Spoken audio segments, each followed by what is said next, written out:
This is the story of Maryam, the daughter of a poor potter, who was famous throughout the village for her skill, and she used to make beautiful clay pots. Why, but one day, all her hard work was shattered when a young horseman, reached and dressed in white like a prince, and came and broke all her pots. For Maryam, this was nothing short of a tragedy. But she did not lose hope. She demanded compensation from the young man, asking for his ring.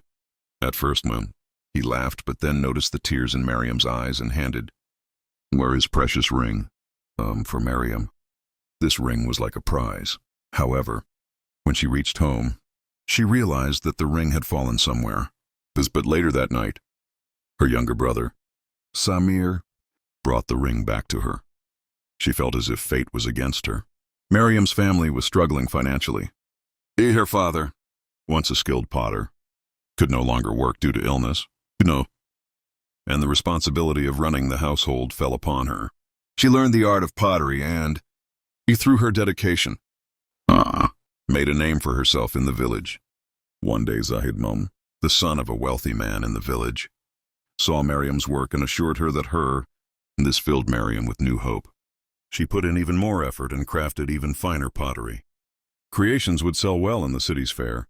Just as things were looking up, she once again encountered the same horseman. This time, he had come to compensate for the damage he had done. Where once he had caused her loss, he now placed money in her hands and left. The young man began appearing around her more frequently. Maryam's mind filled with questions. Who was he? Why did he keep coming back? Maryam believed in hard work. Determined to sell her pottery, she decided to go to another village. She spent the entire day wandering from house to house, trying to sell her pots. Auntie, please buy this pot. Her uncle, look at this glass. It's made of clay. I crafted it myself, but no one bought a single pot from her. As evening fell, exhaustion and disappointment overtook her.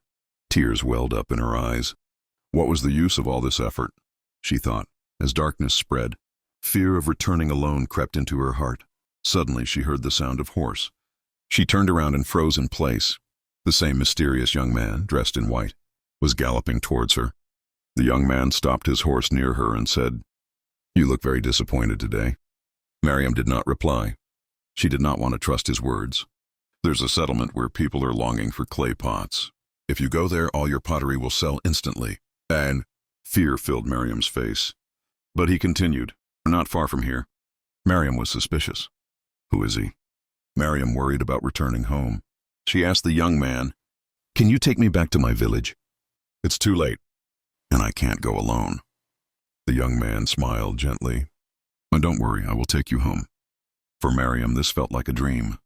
For the first time, she started to like this stranger. When she reached home, her mother and father were waiting anxiously. Her mother scolded her. "I will never let you go alone again. You know that Samir and you are our only hope." Maryam smiled at her mother and placed a handful of money in her hands. Her parents were shocked at the amount. Her father chuckled. My Maryam has become an expert. People love her pots now." Maryam only smiled. She did not tell them that the real reason her pots had sold this time was that stranger. The festival and the mystery deepens. Maryam continued making pottery with even more dedication.